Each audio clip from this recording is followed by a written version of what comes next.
Ochaba. Welcome, bienvenidos. We welcome you. Somebody gonna translate for me? You translate for your grandmother? Okay. Anybody else Okay. need translation? It's okay. All right. Okay. All right. Esta semana estamos en Números capítulo 8. This week we're in Numbers chapter 8.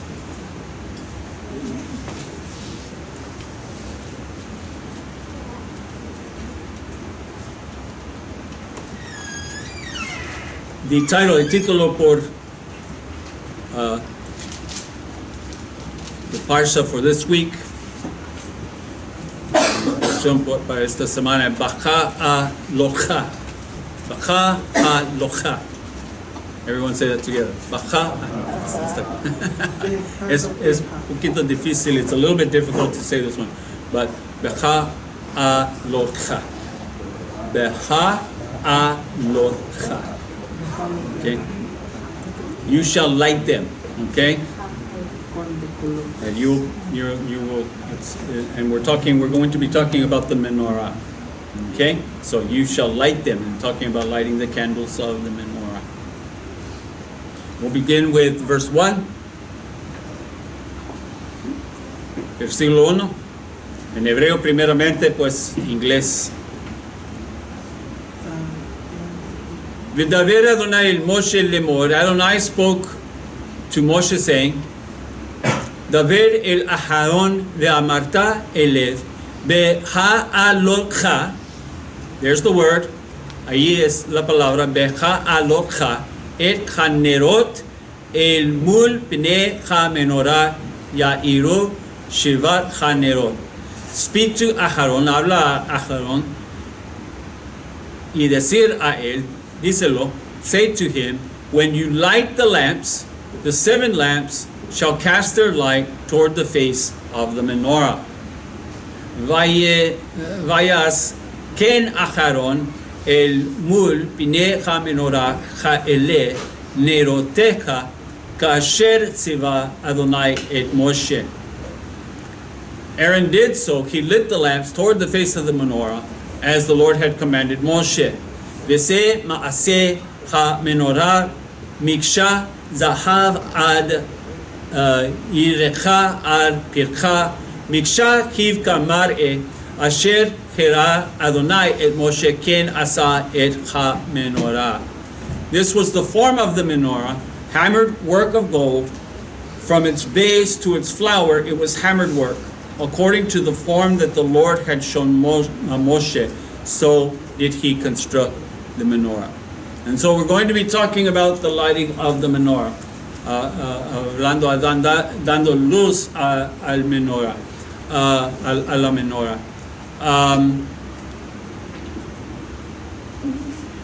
When we're teaching Torah, cuando enseñando Torah, when we're teaching the Torah, what we do is we deconstruct, we take it apart. Separar las palabras, a entender.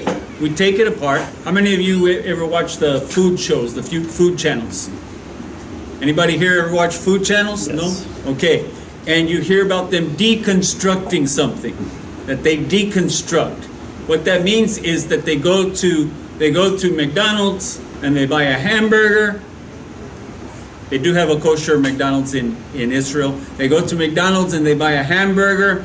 And you say, no cheese on my meat, please, because I'm Orthodox. And so you go and you buy the hamburger. You say everything on it. Put everything on it.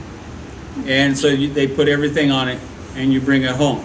Or you can do like me, and you say, I would like you go to Whataburger, and you say, I would like an avocado cheeseburger, please, but hold the cheese, So wacky things like that. So you buy the hamburger fully made, everything's there, everything's made, everything's cooked. You take it home to deconstruct it. If you're constructing something, is to make it, is to put it together, right? That's what they did at the restaurant. They put it together for you. You take it home, like my son Joshua does. He takes it home and he takes it apart. The first thing he does is he takes the bread off, right? and he picks up the lettuce now because he wants to see if there's tomatoes. Because he does not like tomatoes on his hamburger. He does not like tomatoes. So he'll see if they put tomatoes. They put tomatoes.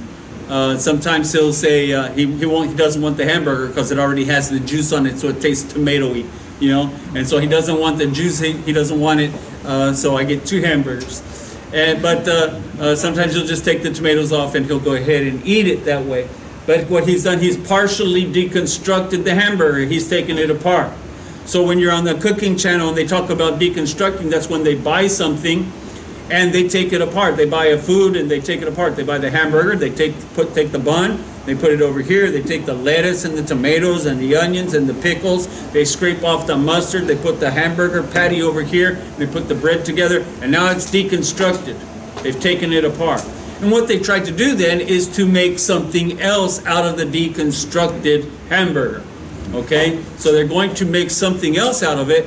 Then they're going to reconstruct it in a different form, in a different fashion. Now with the Torah, we do not take it apart in order to reform it, to remake it. It is what it is. The way we teach Torah is called Pardes. Pardes is Hebrew for garden, but it's an acronym. The first letters mean something, have significance to us. And so we have Pardes, the P, Pardes. The P is for Peshat. Everyone say Peshat. And Peshat means the plain understanding of the text, the plain meaning of the text. All right, so the Peshat. And then we have the R. The R is Remes. Everyone say Remes. And the Remes is the daily application. How can I apply this to my life? The spirituality of it. And then it's the Drash. The Drash, everyone say Drash. Drash. And Drash means the teaching. What is this trying to teach me? And then finally is Sod, Pardes, Sod. Everyone say Sod. And Sod means the hidden or the covered. Okay? And so this is the underlying significance, that which you have to seek out and you have to find. And so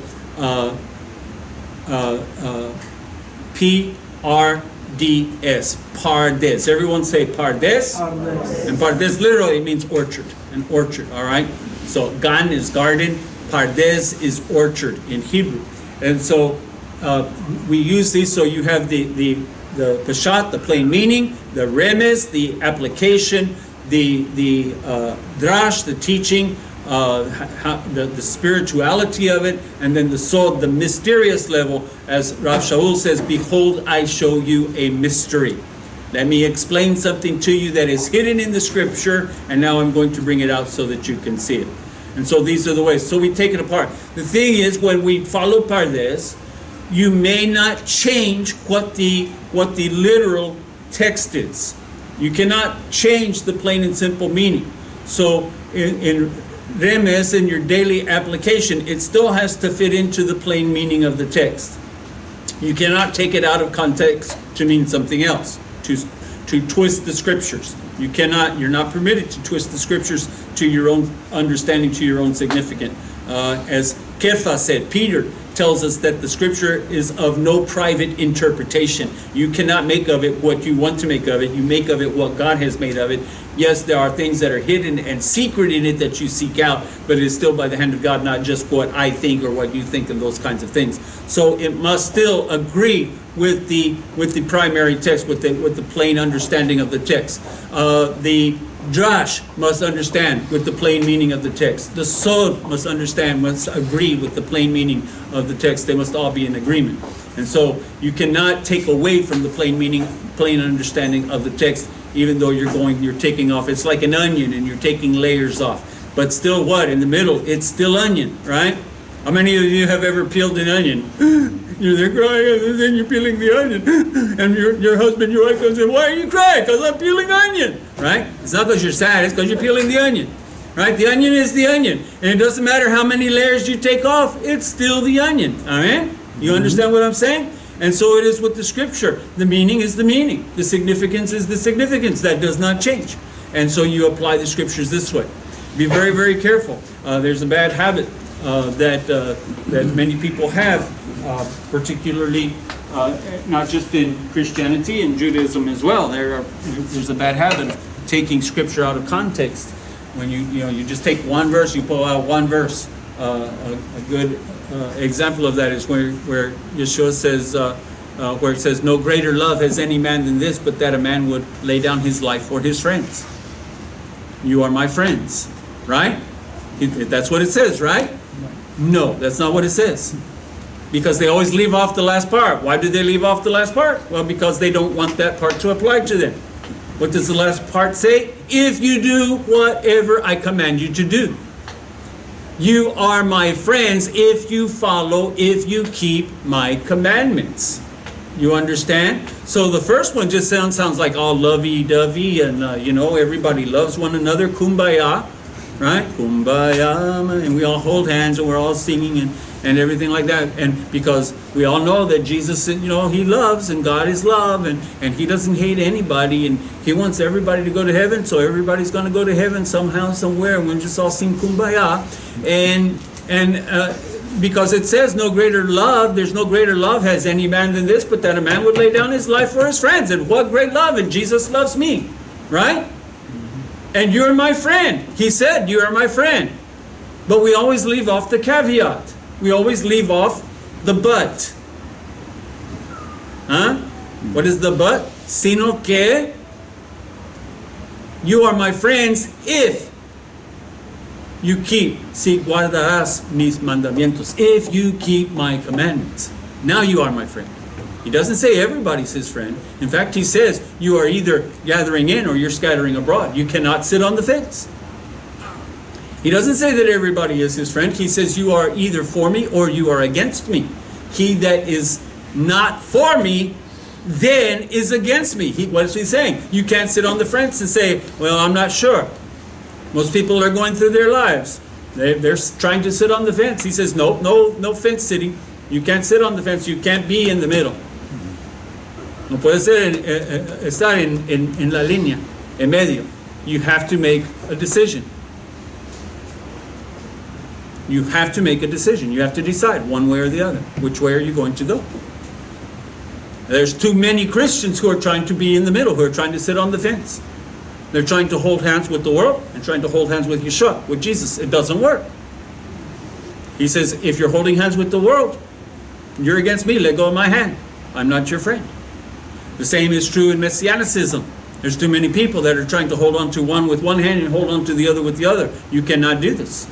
You must choose. You must decide. You must decide. It is a good idea to wake up in the morning on the spiritual side of the bed. How many of you get up on the wrong side of the bed? Huh? Do you ever get up on the wrong side of the bed? Yep. I got up on the wrong side of the bed. I went to school. I wasn't in a good mood. And there was a teacher. I passed through the gate and there was a teacher there. And they said something to me and I kind of snarled at them. And they said, what's the matter? I said, I got up on the wrong side of the bed. They said, you know what? Go home. Go back to bed and get up on the other side of the bed. If you're getting up on the wrong side of the bed, go back to bed and get up on the other. Don't go back to bed and go to sleep. Just go back to bed and get up on the other side. Okay? The best side of the bed to get up on is the spiritual side of the bed. Get up with a spiritual attitude, with a gratitude in the morning. The first mistake that people make. Rav Shaul speaks to this in the book of Romani, the book of Romans. He says that in chapter 1, verse 18, he says that they were not thankful. That they did not glorify Him as Hashem, as God, neither were they grateful. That they did not have gratitude. I want to share something with you because, and I know you may be tired of hearing it, but I'm not tired of talking about it, so I'm going to talk about it. All right, whether people are tired of hearing about it or not, I'm going to talk about it because I came this close to death in February. Literally, I was on my deathbed, and I'm going to tell you something. I thank God every day for a new day. In the morning, every day when I get up, I tell Him, thank you for another day. Thank you for seeing me through the night. I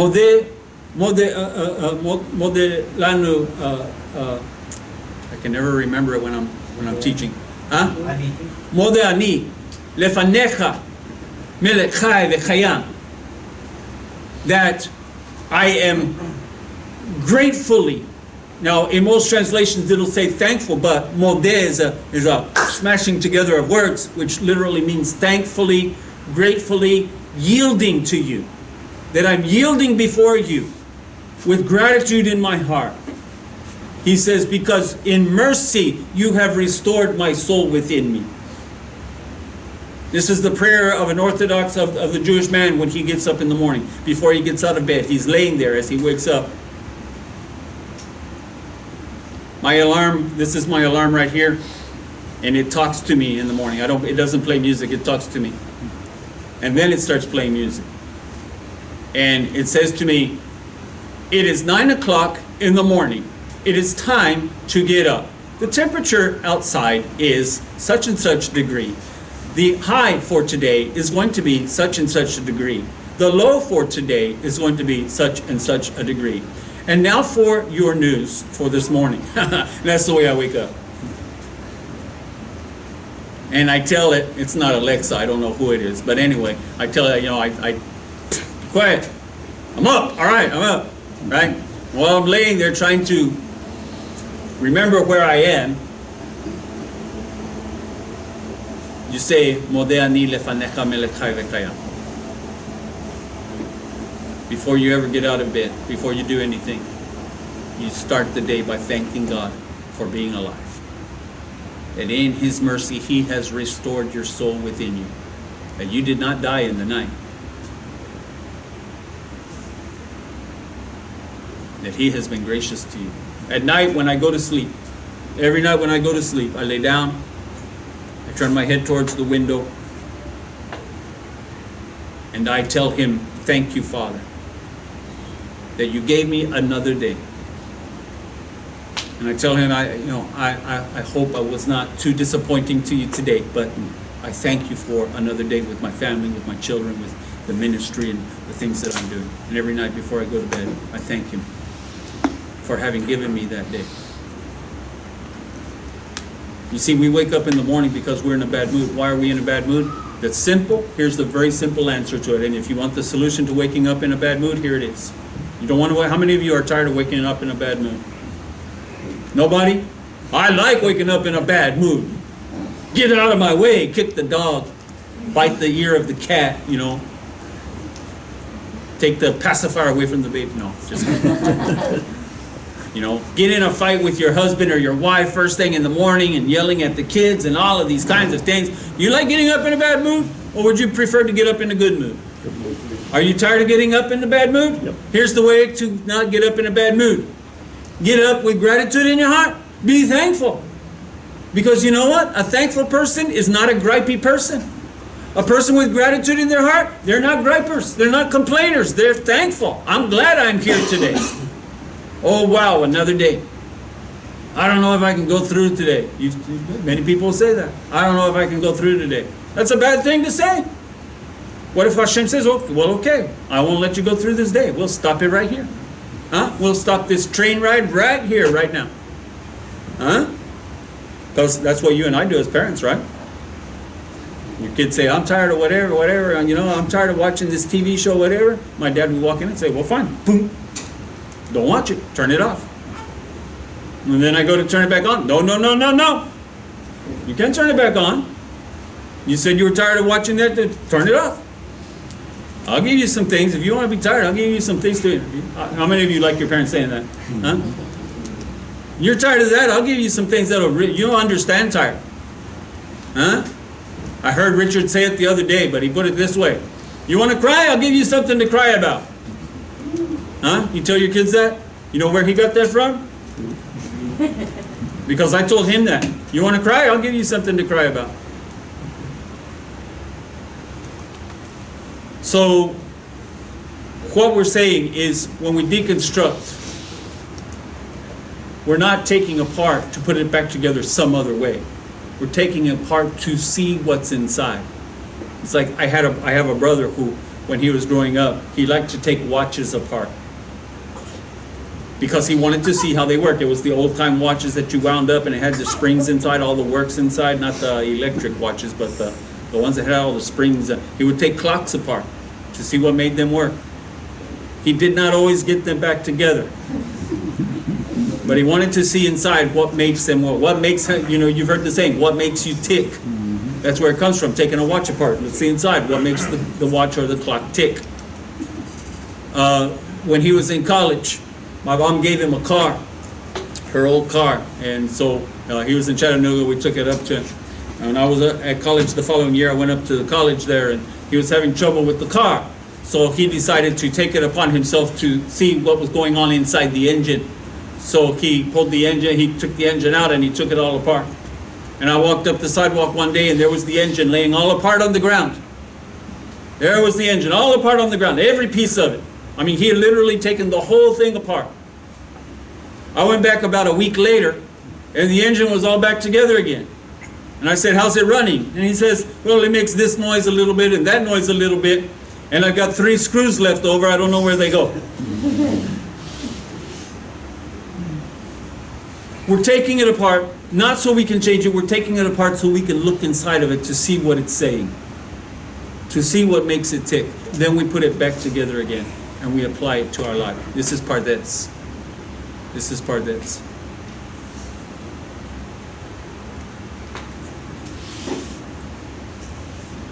This week's Parsha speaks of the lighting of the menorah.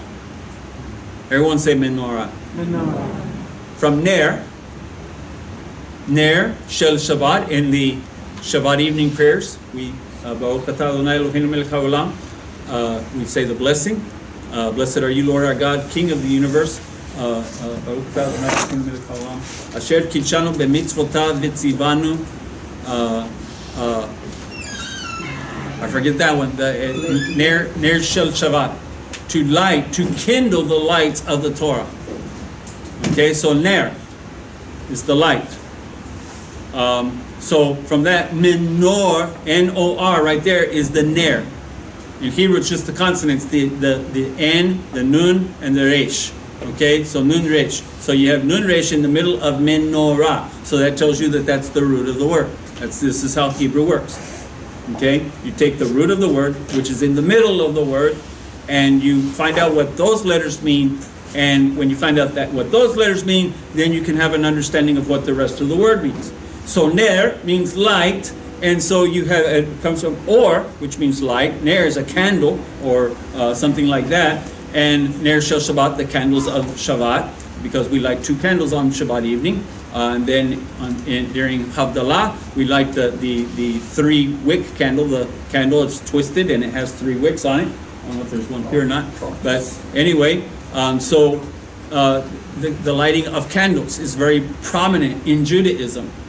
And so we're lighting candles to open. We light candles to open Shabbat, and we light candles to close Shabbat. Okay? So he's talking about this. If you have a Friday night service, the menorah here is lit. Okay, so the Friday night service, you need to get candles, but on the Friday night service, the menorah is supposed to be lit.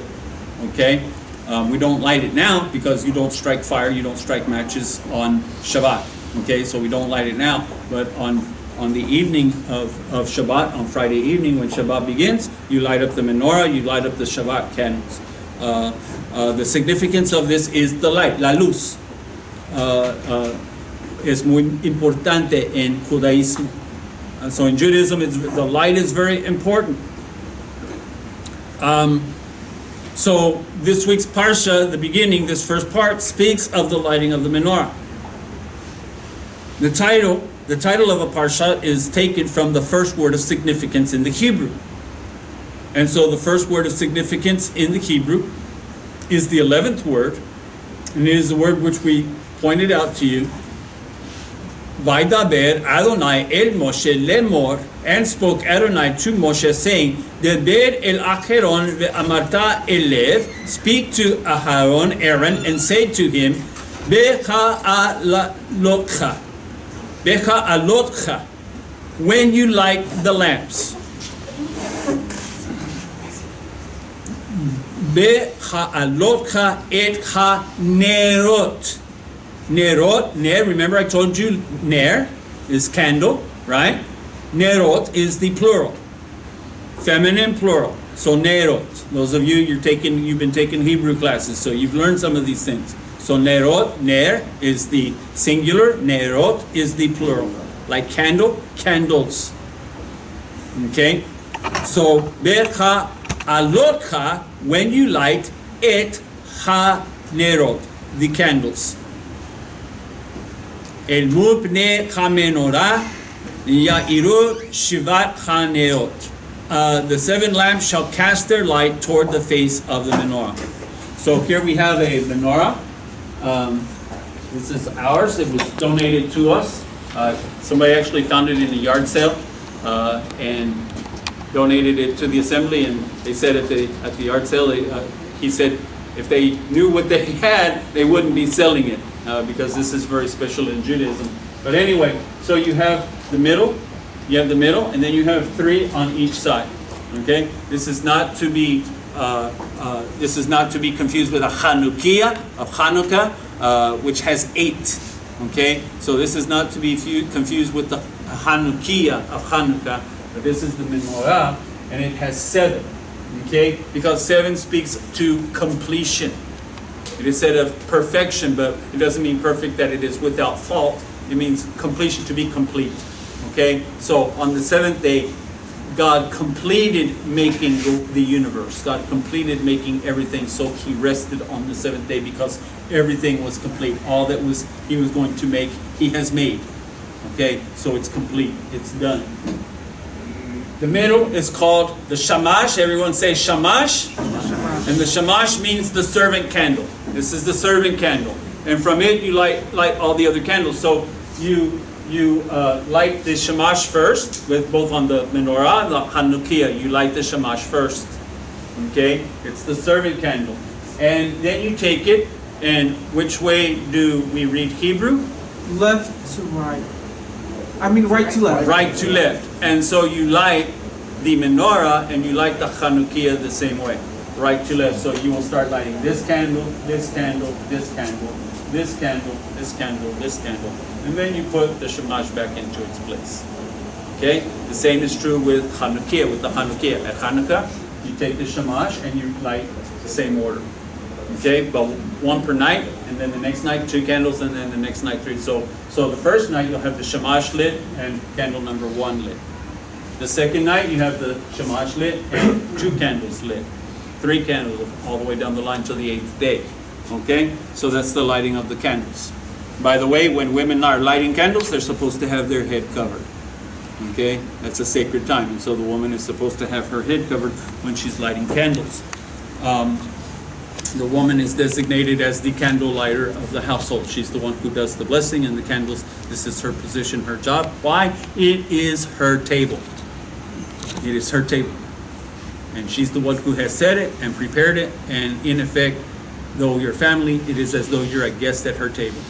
Okay? And to the woman, this is a sacred moment between her and God. And she pauses, she covers her eyes, and she pauses with her head covered. And then she says the prayer. And as she's praying the prayer, she's welcoming in the Sabbath with her hands, welcoming in Shabbat with her hands.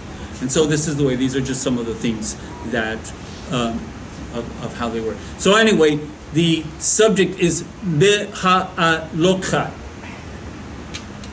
which is translated when you light. However, this phrase can mean more than one thing, because the root of it is Allah. Allah. From this we get aliyah. What is aliyah? What does aliyah mean? You should know. You're making aliyah. To go up, to ascend, to go up. And so it also means to ascend. That when you ascend is what it says. And so it can mean that. So it says when you light. But in order to light, because this is a little bit smaller than what the actual menorah was. The menorah was probably about this tall. There was a pedestal down at the bottom, and they would take a wooden step, and they would step up onto the pedestal, and they would step up in order to light. Everybody with me? They would have to step up in order to light so they could reach the candles or reach the wicks. And so that's why it says when you light, literally it says when you ascend, when you step up. Okay? Not only that, but when you light the candle or when you light the wick, what does the flame do? What does the flame do? How does the flame start off when you light the wick? It starts off small, and then what does it do? As it burns, it grows, and it also begins. Which way does the flame go? Up. So we call that to ascend. So the flame is ascending as well. All of this is important to us. And so listen very carefully as we go through this. When you light the menorah also means when you ascend or when you rise up at the menorah. When you ascend, when you light. It all comes from this phrase.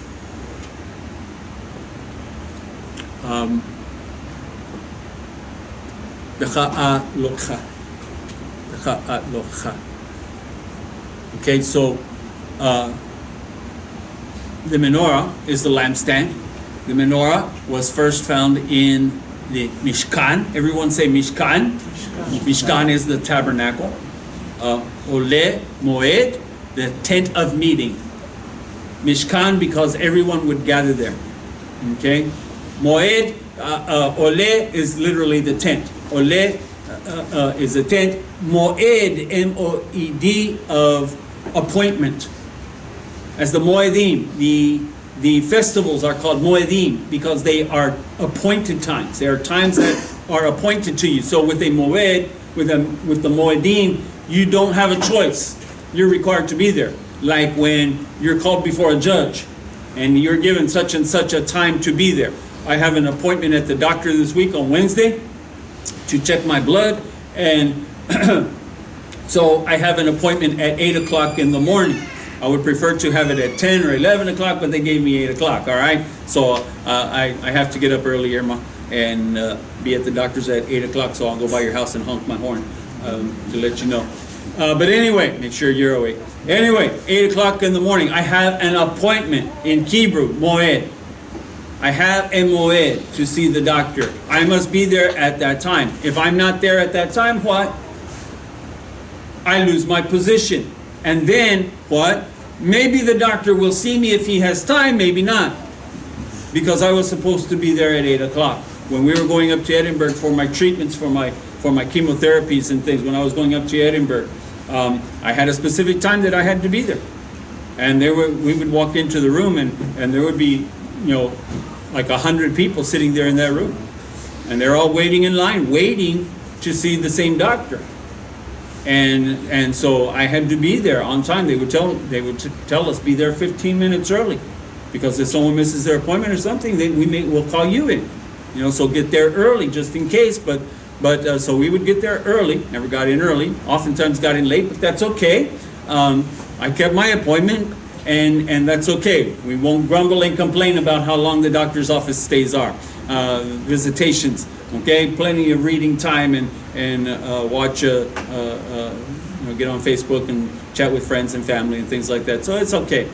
But we have an appointment. So the festivals are appointed times with Hashem, with God. You have an appointment with Him. If you miss the appointment, so sad, too bad, you missed it, it's over.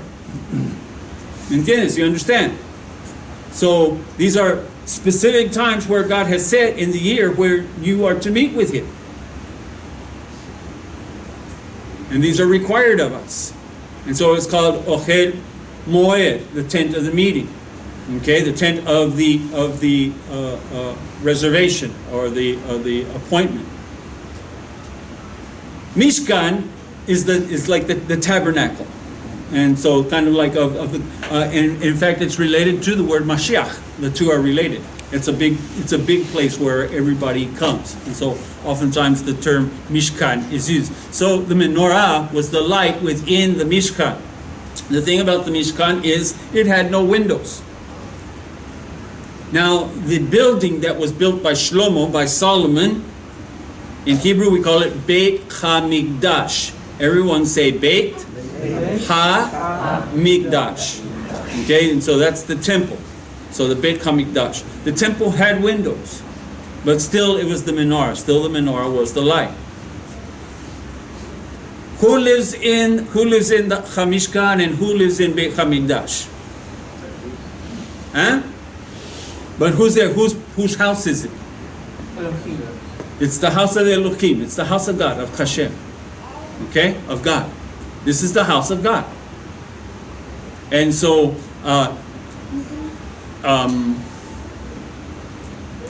you hear churches have taken up that phraseology, that term, the house of God. There's only one house of God. How many houses do you have? One. And he has what house? Today it's not here. It was destroyed. So where's the house of God now? Where's the Beit HaMikdash now? In heaven? In the heavens. Yochanan saw it there, the book of Revelation. And so he sees the temple up there. Zechariah also sees the temple. Eskel sees the temple. Eliyahu sees the temple. And so it's above. And what is above, we make a type, a shadow below, a representation below. So, is there a menorah above? Yes, there is. There's a menorah up there, like we have a menorah down here. All right? So, why I'm getting to this is, it's not as though God needs a light. Does God need your candle, your little candle, so He can see you? It's dark outside, it's dark inside the room, you turn off all the lights and it's dark inside. That's the way it was in the Mishkan. It was dark even in the daytime because there was no windows. There were no windows in the Mishkan. And so it was dark, and so this was the light. But it was not so because God needed to, God could not see. God can see even in the dark. Okay? God can see even in the dark. It was so that the priest could see. But it was also a reminder to them. It was a reminder to them. All right.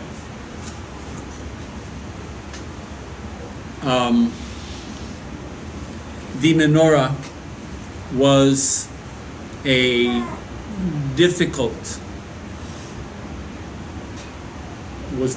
to build. It was hard to build. Why? It needs to be hammered with nail and hammer. No nail, just the hammer. That's part of it. Well, why was it difficult to build? Look at how tall this is. Now imagine the real menorah, which this is just not even a good example of. The real menorah, pure gold. Watch, say it. All of one piece of gold. It was not put together in sections. This is put together in sections. They take a piece and they weld it on. They take a piece and they weld it on. Not the real menorah. It was beaten with a hammer. So it was a block of gold. I don't know how big the block was of gold. And it was beaten out. It stood taller than I stand. It was about 7 or 8 feet tall. That's why they had to have a step. It had a pedestal. And then it had the trunk. It had the main what do you call it? The trunk of it. And then it had the branches coming out. 6 branches. The 7th branch, the middle one, came straight out of the trunk. And then there was a bowl. Every few inches of it, there was a ball, and there were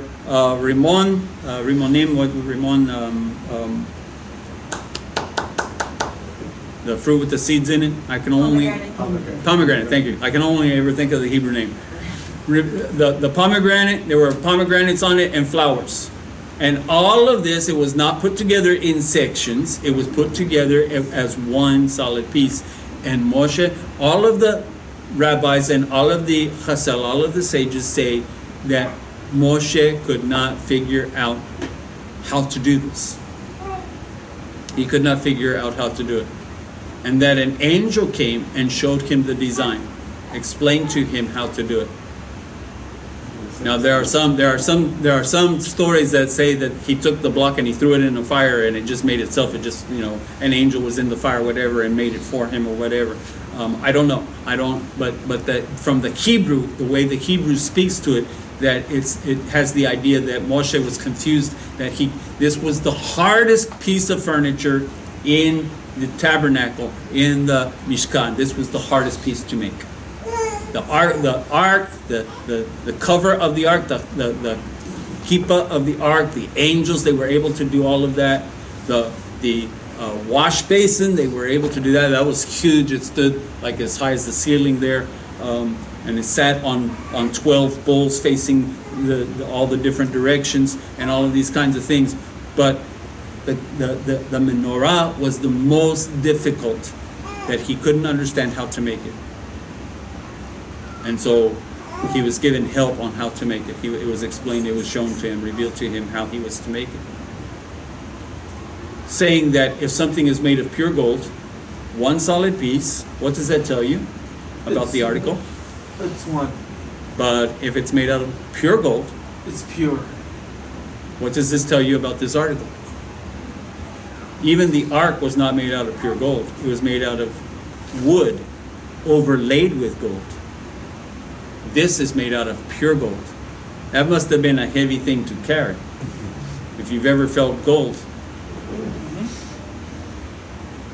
And so, and it had rings on it, and they would put staves through the rings and carry it that way. It took 4 men to carry it.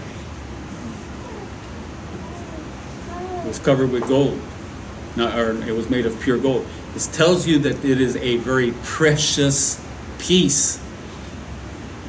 This is a very precious piece, that it is entirely pure gold, not fitted together, but had to be created carefully, slowly,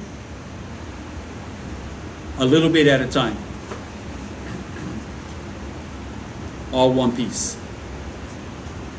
So in effect, as far as monetary value and these kinds of things, this was the most precious piece of furniture. It was the heaviest piece of furniture. It could not be taken apart. It was this way, one single piece of gold, pure gold. Meaning it is very precious to Hashem, to God. And so this should be something that we consider. That's why we have it up here, is because it's supposed to remind us, it's supposed to help us to think. Of what?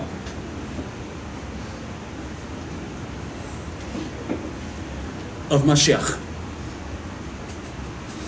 This is the representative in the Mishkan and in the Beit HaMikdash. This is the representative in the tabernacle, in the temple of the Messiah.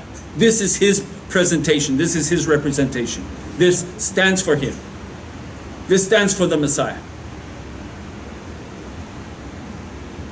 Not that it is Messiah, but everything about it represents Messiah. Thus the rimon, thus the pomegranate. Why? What is pomegranate known for? It's flowers and beauty. It's colorfulness. Nope. Sweetness. Nope. Seeds. It is full of seeds. There's very little fruit in it. There's very little fruit in it. In fact, the fruit is just a little bit around each seed. And you take the seeds in and you suck the fruit off of it, and then you spit the seeds out. Unless you like seeds, you can chew on them for a while. But so the pomegranate is known for its seeds, meaning what? Fruitfulness, producing fruit. From this one rimon come hundreds of rimonim. From this one pomegranate come hundreds of other pomegranates. You see, it's fruitful. Mashiach came to produce fruit. He often talks about the garden and the field and the harvest and the planting, the sowing, all of these things. Taking care of the garden. He came to be fruitful. What is the first command that Hashem gives to Adam and Chava? Be fruitful and multiply. What is the command, what is the last command that Mashiach, that Yeshua gave to his Talmidim, to the disciples? Go into all the world and make disciples, make Talmudim from every nation, teaching them to observe what I've commanded you. And so the menorah represents Mashiach in all of its aspects, in all of its ways. It is, in fact, it also represents, it's the tree of life. It's Chachaim, the tree of life. You see how this represents that. It has one trunk and then the branches. Yeshua said, I am the vine. What? He's the trunk. He's right here. This is Yeshua. The center one, this is Meshua. This right here, this is Mashiach. This is the Messiah. He's the trunk. He said, I'm the vine. You are the branches. Yeshua said, this is me.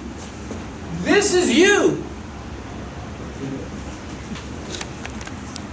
What is this doing? The center one. What is it? What does it do? It lights. It lights, right? And what do these do? They just sit there blank. They go on their own. What? Yes. What do they do? This one lights, and then this one what?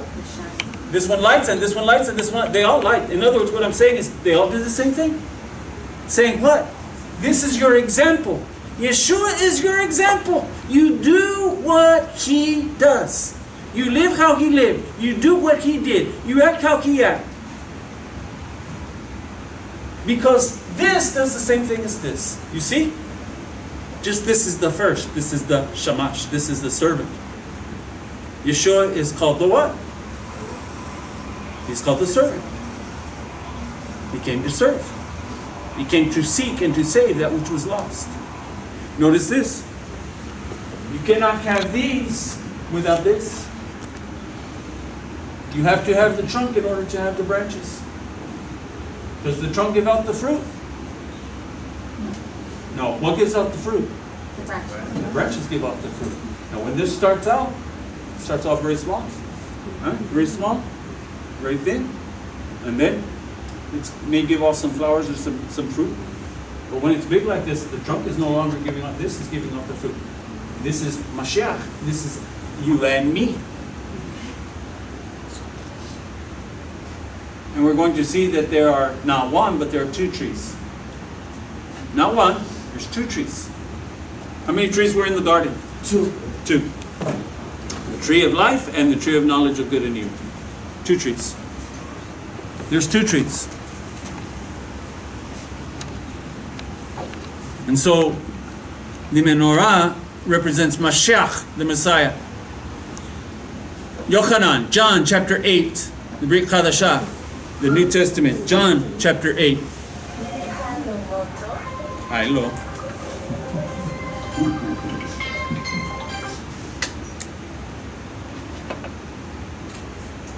Verse 12.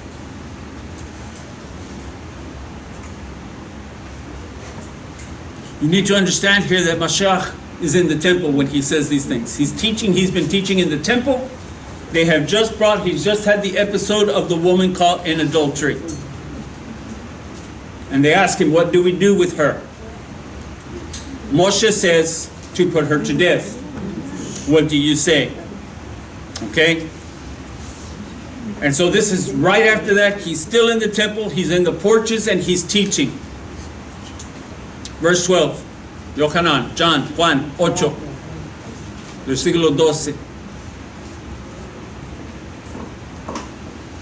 Yeshua habló a ellos otra vez. Yeshua spoke to them again, saying, Ani or ha'olam. Ani, I, or. Light, remember? Light, or ha'olam, of the world. I am the light of the world. Ani or ha'olam. I am the light of the world. The one who follows me will not walk in darkness. Alright, so look at this. You have a candle here. Pretend there's a candle here. You have a candle here. There's a candle here. This candle is lit. This one is not. This one, none of these are lit, but this one is lit. This one has light. So what about these candles? Are they, once this candle is lit, once the middle candle is lit, are these candles dark anymore? They don't have fire, but are they in the dark? No. No. This one candle is providing light. And the closer you are to the candle, the lighter it is. Right? Huh? How many of you have ever had a candle? Birthday cake? No? And you have the candles on the cake? Right? And when you're close to the cake, you can see everybody's faces. Back in the room, or in another room, and all the lights are off, what? Can you still see their faces? No. The closer you get to the cake, the candles, the brighter it is to you. Same here. When you have this light, this light here, then all of these other candles are in the light, even though they themselves are not yet lit. They still are in the light. Okay? They're not in darkness. This is what Yeshua is saying here. He's saying, the menorah is right there, and he's testifying concerning the menorah. He's testifying concerning himself. You see that menorah there? I'm the shamash candle there. And if you're close to me, then you're not in darkness, you're in the light.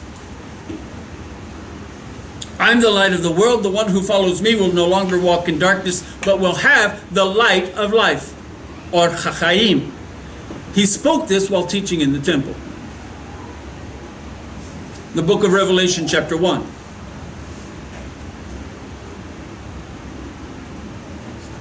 The book of Revelation, chapter 1.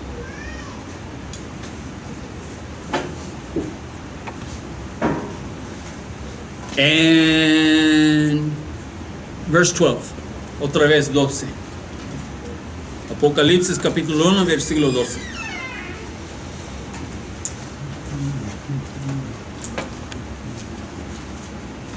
Then I turned to see the voice that was speaking to me. Now right there you have a peculiarity. To see the voice. Can you see my voice? No, I did brush my teeth this morning. And I did use mouthwash this morning. But I've been drinking coffee. So, there may be some bad vibes there. There may be some odorous effects. I may have bad breath. But you can't see my voice. Before I got sick, a year ago, I was teaching in the book of Shemot. I was teaching in the book of Exodus. One of my last teachings was when they came to Har Sinai, Mount Sinai. And we were talking about what happened on the mountain. And one of the things that both Nachmanides and Rashi make a big deal about is that it says that they saw the voices. They saw the voices, not they heard, they saw. And John here, Yochanan, is saying the same thing. Not that he hears a voice, but he sees the voice. He's referring us back to Har Sinai, where they saw the voices.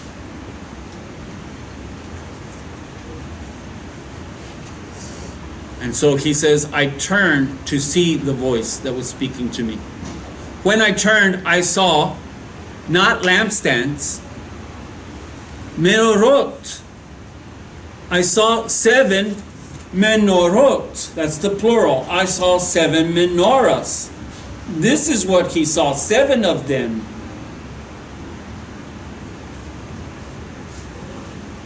In the midst of the menorot, I saw one like a son of man, Ben Adam, clothed in a robe down to his feet with a golden belt wrapped around his chest. His head and his hair were white like wool, white like snow, and his eyes like a flame of fire. His feet were like polished bronze, refined in furnace, and his voice was like the roar of rushing waters. In his right hand he held 7 stars. Out of his mouth came forth a sharp 2-edged sword.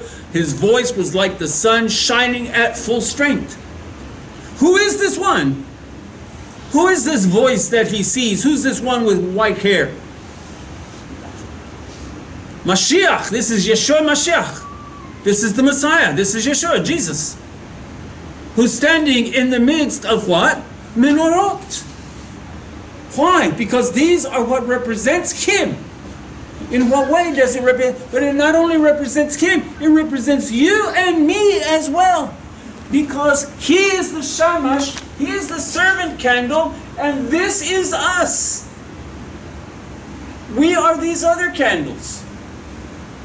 He is the tree. We're the branches on the tree. He's there with us, supporting us. So later on, he will explain that the 7 menorot are the 7 assemblies that are representing him in the world. And he has a message for each one of them. And so he tells Yochanan to write a letter to the messenger, to the malach, not literally angel, but the word literally means messenger, to the messenger of each kalal, of each assembly.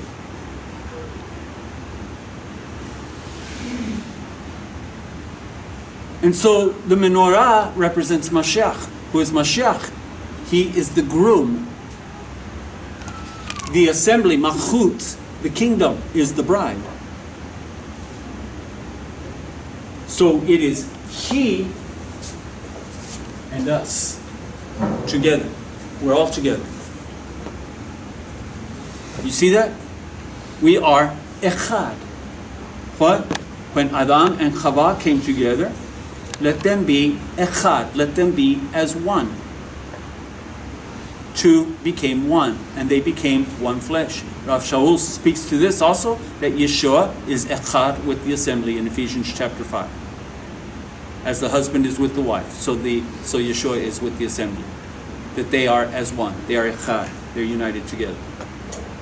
Okay?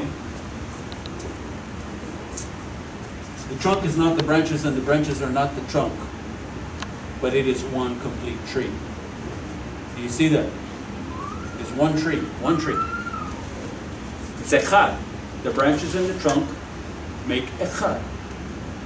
It makes it one. Same here. You have the branches and you have the candlestick, but it's all one piece. It's all one. This is echad. It is one. And so, in the book of Revelation, chapter 1, Mashiach is represented with what? A menorah. With a menorah. Why? Because he is the light of the world. This is the light that shines in the darkness. And he that walks in it shall not walk in darkness, but shall have the light of life. The closer you walk to him, the closer you live for him, the more you live for him, the more you are like him, the more you follow his example, the more light is shining in your life. Because the closer you get to him, the more light there is to shine on you. But now it's not just the thing of him shining. It's not just a matter of him shining. It is also a matter of our shining.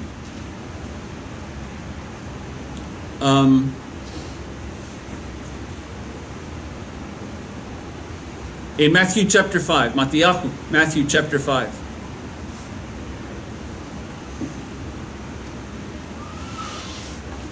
When you light a candle, and you take that candle and you light another candle, you're passing on the light, right? We used to sing a song about that called Pass It On. So you take a candle and you use that candle and you light another candle. Does the first candle lose its intensity? Does the first candle lose its light as it is lighting the second candle? No. No. In fact, what happens? When the first candle begins to light the second candle, what happens to the light? It increases. It is brighter. And it continues until both candles are lit. Both flames are doing what? When you do what? Ascend. Both flames are now ascending. So now you have less light, more light. Now you have more light. And every candle that is lit does not take away from the fire of the first candle. Does not take away from the flame or the light. In fact, every candle that is lit does what? Increases the light. And so that with every candle, with every candle, the room becomes brighter. So that, ask our teacher here this morning, he's a scientific mathematician. So we measure light by what? Candela. Huh? Candela.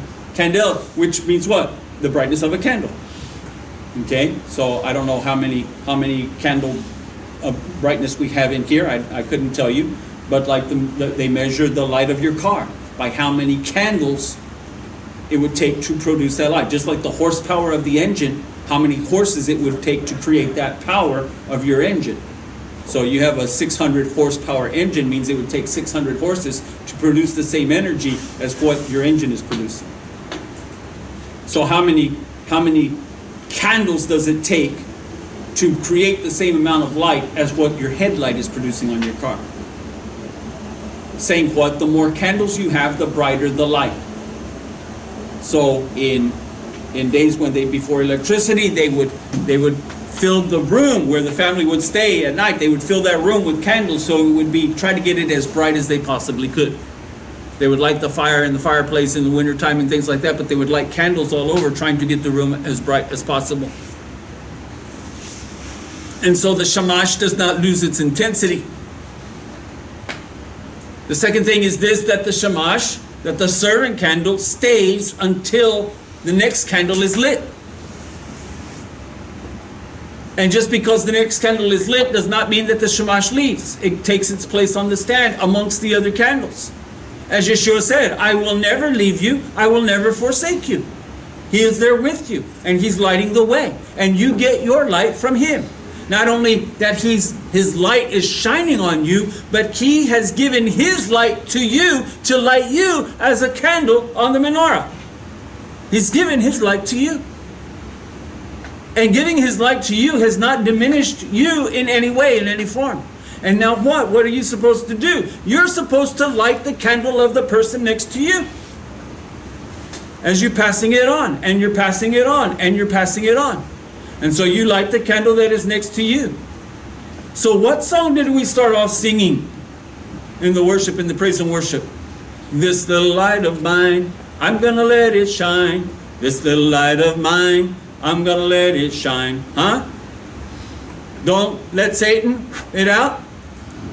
Hide it under a bushel? No. Shine all over the neighborhood. Shine all over the world. Shine until Yeshua comes back. I'm going to let it shine. You see, the songs were chosen on purpose. It wasn't an accident that we sang those songs. Brighten the corner where you are. Brilla en el sitio donde estés. How do you brighten the corner? Well, you're shining your light, but you're also helping others to shine their light. You're lighting their candles. When their candle sometimes the devil will come by and put that candle out. Well, light it back up again. You see people that are hiding their candle under a bushel. Take the bushel off. Say, come with me. Don't be afraid. Don't be nervous. Come with me. Don't be embarrassed. Come with me. And let's let our light shine together. This is what we're saying. There's strength in numbers. You see, the more of us that there are, the brighter the light shines. The more of us there are shining, the brighter the light is that shines. And so he says, you are the light of the world. Matthew 5:14, Matthew 5:14. Matthew 5:14. You are the light of the world. A city set on a hill cannot be hid. Neither do people light a menorah and put it under a basket. Instead, they put it on the lampstand so it gives a light to all the house. In the same way, let your light shine before men so they may see your mitzvot, so they may see your obedience to God, so they may see that you keep His commandments. You're obeying His commandments. That's what the word mitzvah means. It says good works. It's mitzvot.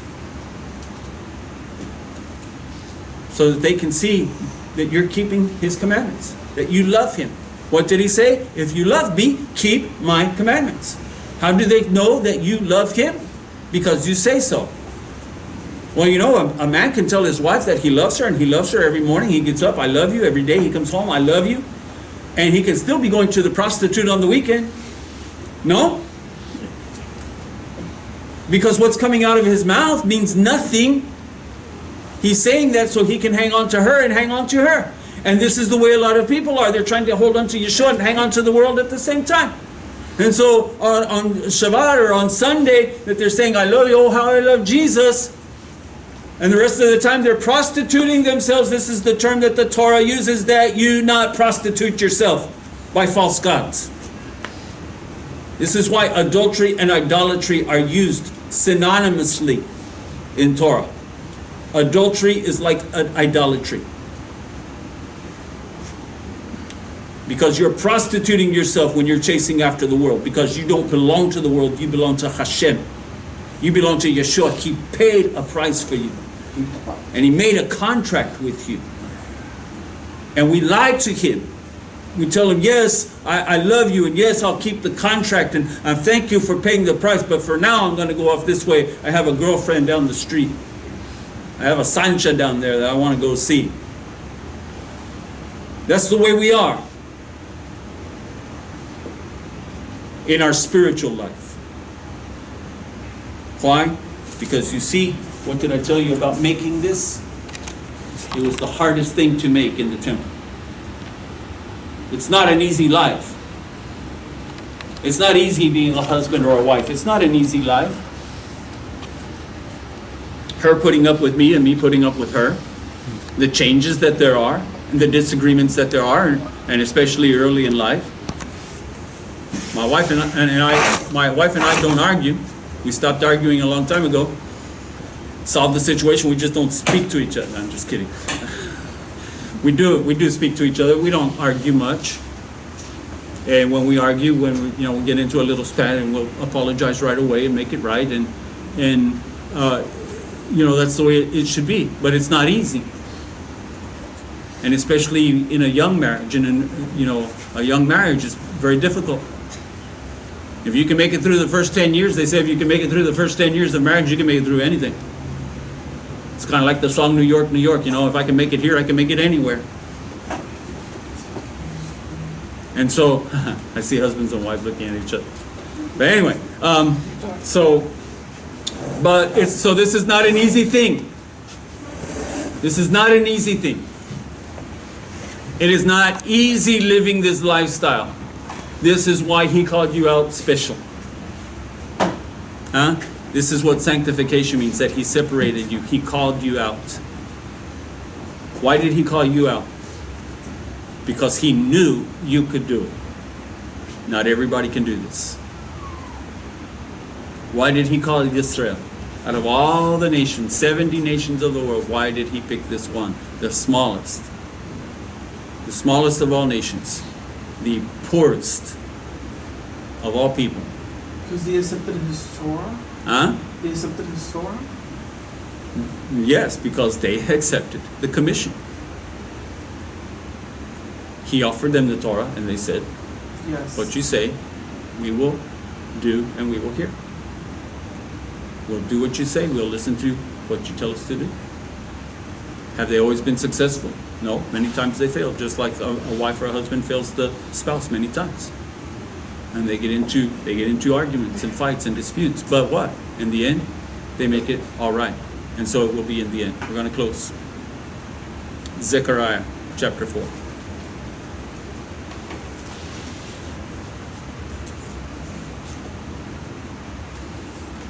And not surprisingly, again, this is this week's Haftorah. In Judaism, you have the Torah reading, and then after the Torah, you have the prophet, the Haftorah reading. And then in Messianic Judaism, then you add a Brit Chadashah, a New Testament reading. And so every day you have these three readings. So this is this week's Haftorah, Zechariah chapter 4, verse 1. Then the Malach, the angel, the messenger, who had been speaking with me to Zechariah, and woke me like a man who is wakened from his sleep, he asked me, what do you see? I replied, behold, I see a solid gold menorah with its bowl at the top of it, and its 7 lamps on it, with 7 pipes for the lamps that are on the top of it. And also 2 olive trees are by it, one on the right side of the bowl and the other on the left side of the bowl. So 2 trees. I told you there are going to be 2 trees. Then I responded by saying to the malach speaking with me, what are these, my Lord? The malach who spoke with me responded by asking me, you do not know what these are? I replied, no, my Lord.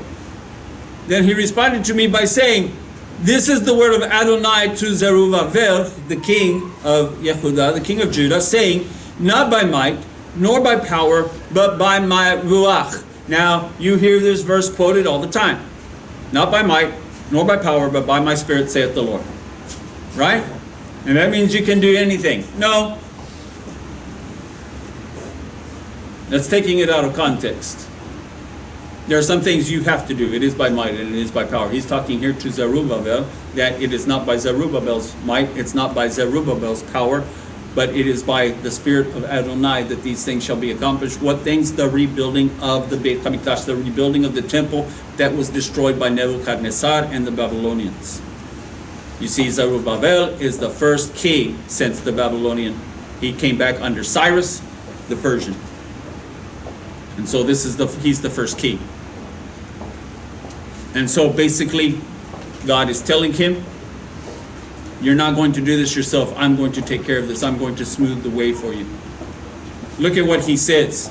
Not by might nor by power, but by my ruach, says Adonai Tsevaot.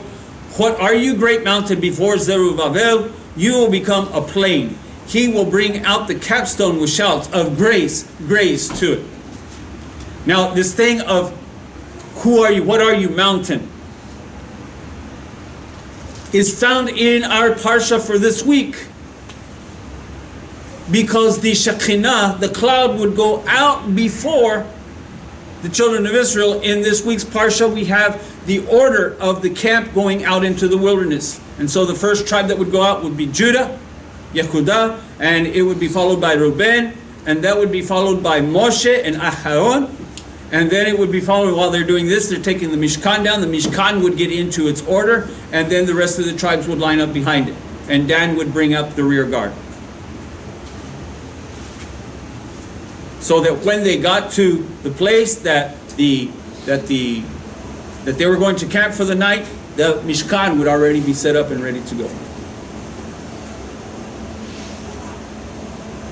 So he says here that it says in the parsha that the Shekinah would go before. Why does the Shekinah go before? Because the mountains are made flat, the valleys are raised up, so that they're walking across on flat land.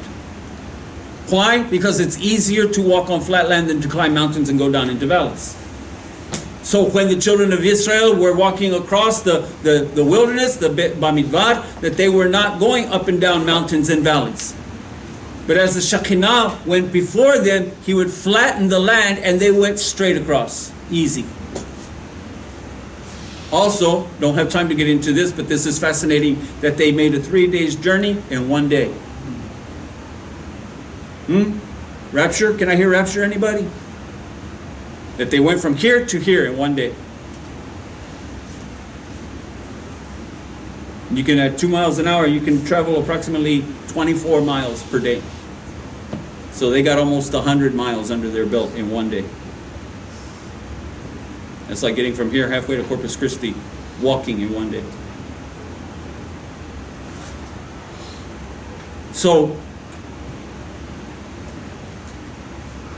does that sound familiar to you, about mountains being lowered and valleys being picked up? This is what the scripture says when Mashiach comes, he's going to do. As he brings the people in from all over the world, that he's going to flatten the mountains and raise up the valleys so that everybody's walking across on level ground. On level ground. This is the Mashiach. The two trees. Israel is one tree. And Olam Hagoyim, Am Hagoyim, the people of the world, the nations, are the other tree, who come out from her and join themselves to Israel. Remember, Rav Shaul speaks in Romans 11 about the wild branches being grafted into the tree, the cultivated tree. So you have a tame olive tree and you have a wild olive tree, the two trees. They're producing fruit. If you go on and read, it says that these two trees are producing the oil out of themselves. that they're crushing the olives themselves and producing fine oil for the lamps. How does the menorah burn? By Israel and you and me, by you and me joining together with Israel to become one, to become echad, one people. And what does the Torah say constantly, constantly, constantly? The same Torah for Israel and for the sojourner. The same Torah for Israelim, Vegerim, the stranger in the midst. And so we join ourselves to Israel. There's one law. There's one Passover. There's one. How do you know what the will of God is? The Torah. This is the will of God. And it's to be gone to go out to all nations. In Ishayahu and Isaiah, that God said through Isaiah that the Jews were to take the Torah to be a light to all nations. We're to help them do that. Being grafted into them, being the same as them, being echad with them, we're to do that. All right, now, I know, but be patient. What was the order? What does God tell Moshe to tell Aharon? To face the lights to the center. That the wicks were supposed to be put so that the light is coming to the center. Why? What's he saying? We're done. By my life shining with the light of Yeshua, I am shining on Yeshua. Remember, the word means to be lifted up, to ascend. Yeshua said, if I be lifted up, I will draw all men to me. My purpose of shining my light is to lift up, to cause to ascend the light of Yeshua. It's not that people can see me. It's not that people can see you. It's that they can see Yeshua in me. That I have no recognition here. And this is the way we're supposed to be. That we're to be humble enough that we have no recognition, that people do not recognize us for me, but they recognize Yeshua in me. They see God in me. They see holiness in me. They see goodness and righteousness and love and kindness in me. This is the way it's supposed to be. This is my light shining.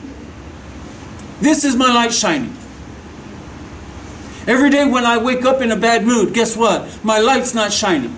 Somebody's blown my candle out. Every day that I show attitude, every day that I show arrogance and pride, every day that I fail to love my neighbor as myself, every day that I fail to help a poor, help a widow or an orphan, every day that I fail to do what is right, every day that I fail to obey the commands, every day that I do these things, every day that I misbehave, somebody's blown my light out. I'm hiding my light under a bushel. And because I'm hiding my light under a bushel, there are people who see me, and because they see me without my light, they do not see Yeshua in me. They do not see God in me.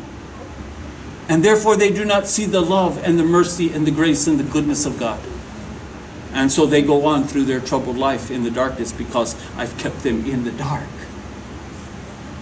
The whole purpose of the menorah is to teach us that we are to shine the light. Like the spotlight, like the searchlight. We're to shine the light. And the more you've seen Hollywood, the premieres, the actors and the actresses are coming in and they have 10 or 15 lights all flashing in the air. The more lights you have, the more they're flashing. I was reading the other day that the International Space Station could see a grid of solar mirrors in California. That they could see because the light of the sun was hitting them, and they could see this light flashing from California all the way up into space. You see, you have the reflection of the moon from the sun shines on the moon reflects it at night, and you've seen it this week, the full moon, and how bright it is outside. Even in the darkness, even though the moon does not have light within herself, she's shining the light of the sun. So it is with you and me. Do I have light within myself? No, I'm in the dark. But the light of Yeshua shines in me, and He lights up my light, and I reflect His light. As I'm reflecting His light, my light is reflecting back on Him. They're not seeing me, they're seeing Yeshua. They're seeing God in me. This is what we are called to do. This is our witness. This is our testimony. That we are the light shining in the darkness. How do we do this? By having the right attitude, by having gratitude and the right attitude. By not just saying good things and acting as though we're keeping, but actually keeping it with a good heart and with a good life. Keeping ourselves, steering ourselves clear from sin and questionable things. Staying away from those things which would cause others to stumble. Staying away from those things which would cause someone to say, I thought you were this or I thought you were that. And being this and being that. Being what? The light that shines in the darkness, that reflects the glory of Yeshua Himself to this lost, dark world. It is our responsibility to take this message to the nations.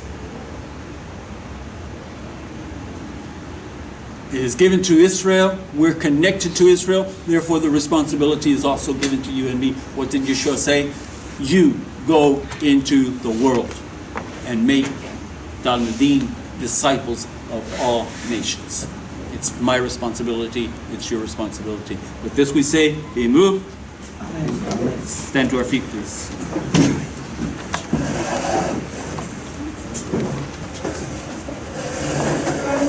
If you would lift up your hands for the blessing.